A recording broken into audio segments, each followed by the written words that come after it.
ଆପଣ ଯେତେବେଳେ ନିଜର ଦୁଃଖ ଅନ୍ୟ କାହା ଆଗରେ କୁହନ୍ତି, ସେ ଲୋକଟି ଏମିତି କାନ୍ଦି କାନ୍ଦି ଆପଣଙ୍କ ଦୁଃଖକୁ ଶୁଣେ ଯେମିତି ସତରେ ସେ ଆପଣଙ୍କ ଦୁଃଖରେ ଦୁଃଖୀ ଅଛି। ମାତ୍ର ଆପଣ ଗଲା ପରେ ଆପଣଙ୍କ ପିଠି ପଛରେ ବହୁତ ତାତ୍ସଲ୍ୟ କରିକି ଆପଣଙ୍କୁ ସମାଲୋଚନା କରେ। ହଁ ବନ୍ଧୁ, ସତରେ ଆପଣଙ୍କୁ ଶୁଣିବାକୁ ଏହା ଖରାପ ଲାଗୁଥାଇପାରେ, ମାତ୍ର ଏହା ଅପ୍ରିୟ ସତ୍ୟ ଅଟେ। ସେଥିପାଇଁ ନିଜର ଏବଂ ନିଜ ପରିବାରର ସମସ୍ୟାକୁ ସମାଜ ଆଗରେ ବର୍ଣ୍ଣନା କରିବା ଉଚିତ ନୁହେଁ। ମାନେ କହିଯାଇଛନ୍ତି ବନ୍ଧୁ, ତିନୋଟି କଥା ସର୍ବଦା ଗୋପନୀୟ ରଖିବା ଉଚିତ, ଯାହାଦ୍ୱାରା ଏ ସମାଜ ଆମର ଫାଇଦା ଉଠେଇ ପାରିବ ନାହିଁ। ମୁଁ ଆପଣଙ୍କୁ କଥା ଦେଉଛି ବନ୍ଧୁ, ଏହି ଭିଡ଼ିଓଟିକୁ ସମ୍ପୂର୍ଣ୍ଣ ରୂପରେ ଧ୍ୟାନପୂର୍ବକ ଦେଖନ୍ତୁ। ନିଶ୍ଚିତ ଆପଣଙ୍କ ଜୀବନରେ ଏକ ମହତ୍ ପରିବର୍ତ୍ତନର ମାଗ ନେଇ ଆସିବ। ତେବେ ପ୍ରଥମ କଥା ଯାହା ଆମକୁ ଗୋପନୀୟ ରଖିବା ଉଚିତ, ତାହା ହେଉଛି ଆମ ଜୀବନର ସମସ୍ୟା।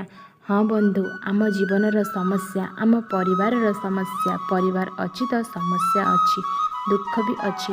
ମାତ୍ର ଆପଣ ଯଦି ଏହି ଦୁଃଖର କାହାଣୀ କିଛି ନ ଭାବି ନ ଚିନ୍ତି ଅନ୍ୟ ଲୋକଙ୍କ ପାଖରେ କହିବେ, ଆପଣଙ୍କର ଦୁଃଖର କାହାଣୀ ଶୁଣି ଆପଣଙ୍କର ଦୁର୍ବଳତାକୁ ଜାଣିଯାଆନ୍ତି ଆଉ ତା'ର ମଜାକ ବନାନ୍ତି ଆଉ ଫାଇଦା ବି ଉଠାନ୍ତି।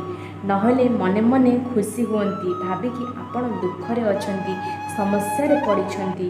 ହଁ, ଅଳ୍ପ କିଛି ଲୋକ ଭଲ ଥାଆନ୍ତି, ସେମାନେ ବୋଧହୁଏ ଦୁଃଖକୁ ବୁଝିପାରନ୍ତି, କିନ୍ତୁ ସେମାନଙ୍କ ପାଖରେ କିଛି ସମାଧାନର ରାସ୍ତା ନଥାଏ। ବରଂ ଆପଣ କିଛି ନ ବୁଝି ନ ସୁଝି ଯାହା ନାହିଁ ତାହା ପାଖରେ ଆପଣଙ୍କର ସମସ୍ୟାକୁ ବା ଦୁଃଖକୁ କହିଦେଇ ଆପଣ ଅନ୍ୟ ଏକ ସମସ୍ୟାକୁ ନିମନ୍ତ୍ରଣ କରିଦେଇଛନ୍ତି। ବନ୍ଧୁ, ସମସ୍ୟାକୁ ନିଜେ ସମାଧାନ କରିବା ପାଇଁ ଚେଷ୍ଟା କରନ୍ତୁ ବନ୍ଧୁ, କାରଣ ଲୋକେ କେବଳ ମୃତ୍ୟୁ ପରେ କାନ୍ଧରେ ନିଅନ୍ତି, ଜୀବିତ ଅବସ୍ଥାରେ ସବୁବେଳେ ଗୋଡ଼ ଟାଣିଥାନ୍ତି। ବନ୍ଧୁ, ଦ୍ୱିତୀୟ କଥାଟି ହେଉଛି ନିଜ ଜୀବନର ଲକ୍ଷ୍ୟକୁ କାହା ପାଖରେ କୁହନ୍ତୁ ନାହିଁ, ନିଜର ସ୍ୱପ୍ନକୁ ଅନ୍ୟ ପାଖରେ ଆଲୋଚନା କରନ୍ତୁ ନାହିଁ। ଅନେକ ଲୋକ ନିଜର ଜୀବନର ଲକ୍ଷ୍ୟ ବିଷୟରେ ବୁଲି ବୁଲି ସମସ୍ତଙ୍କ ପାଖରେ କୁହନ୍ତି, ଭାବନ୍ତି ଏହାଦ୍ୱାରା ତାଙ୍କୁ ପ୍ରଶଂସା ମିଳିବ, ମାନ ସମ୍ମାନ ମଧ୍ୟ ମିଳିବ। ମାତ୍ର ବାସ୍ତବିକତା ତାହାଠାରୁ ସମ୍ପୂର୍ଣ୍ଣ ଓଲଟା।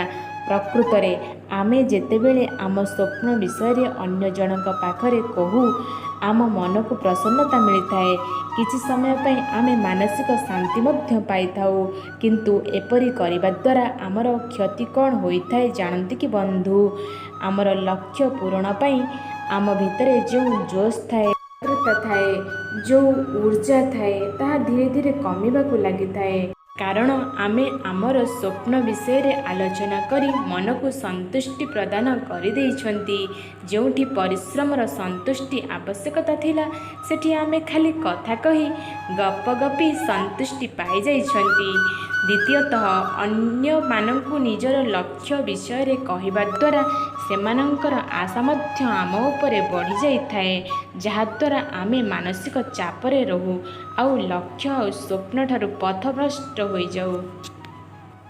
ତେଣୁ ସବୁବେଳେ ଚେଷ୍ଟା କରନ୍ତୁ ନିଜର ସ୍ୱପ୍ନକୁ ଗୋପନୀୟ ରଖିବା ପାଇଁ, କାରଣ ଲକ୍ଷ୍ୟସ୍ଥଳରେ ପହଞ୍ଚିଗଲା ପରେ ଦୁନିଆ ତ ଆପେ ଆପେ ଜାଣିଯିବ। ବନ୍ଧୁ, ଦ୍ୱିତୀୟଟି ହେଉଛି ନିଜ ରୋଜଗାର ଏବଂ ଆର୍ଥିକ ସ୍ଥିତି ବିଷୟରେ କାହାକୁ କୁହନ୍ତୁ ନାହିଁ। ବନ୍ଧୁ, ଏହା ଏପରି ଏକ କଥା ଅଟେ ଯାହା ନିଜ ପରିବାର ଭିତରେ ସୀମିତ ରହିବା ଉଚିତ।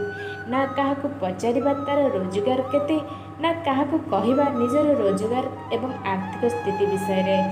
ଲୋକମାନଙ୍କୁ ନିଜର ରୋଜଗାର ବିଷୟରେ କହିବା ଦ୍ୱାରା ଲୋକମାନେ ଆପଣଙ୍କର ଆର୍ଥିକ ସ୍ଥିତି ଆକଳନ କରିନିଅନ୍ତି ବନ୍ଧୁ, ଯାହା ଆପଣଙ୍କ ପାଇଁ ଲାଭଦାୟକ ହୋଇନଥାଏ। ରୋଜଗାର କମ୍ ତ ଲୋକ ତିରସ୍କାର କରିବେ, ଦୂରେଇ ଦେବେ, ହୀନ ଦୃଷ୍ଟିରେ ଦେଖିବେ। ବନ୍ଧୁ, ରୋଜଗାର ଅଧିକ ତ କେବଳ ସ୍ୱାର୍ଥ ପାଇଁ ଆପଣଙ୍କ ସହିତ ସମ୍ପର୍କ ରଖିବେ। ବନ୍ଧୁ।